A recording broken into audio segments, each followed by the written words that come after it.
Welcome to Man Does Tech, where I solve the problems you didn't even know you had.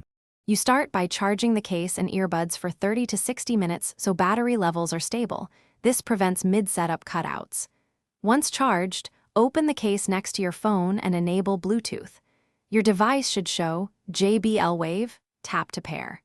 If nothing appears, press and hold the case button for 2 to 3 seconds to force pairing mode. Doing this first removes intermittent connection issues and ensures the earbuds register as a single stereo device on your phone. You need a secure seal for bass and call quality, so try different ear tips until the earbuds feel snug and isolates noise. Once fitted, learn the touch controls. Single taps play or pause, double tap skip, press hold handles voice assistant or toggles ambient modes. Check your model's mapping in the manual. Then install the JBL app to adjust EQ, update firmware, and enable Find My Earbuds. These steps let you personalize sound and keep firmware current, which improves stability and battery performance. You should place the earbuds back in the case after each use so auto-off and charging preserve battery life.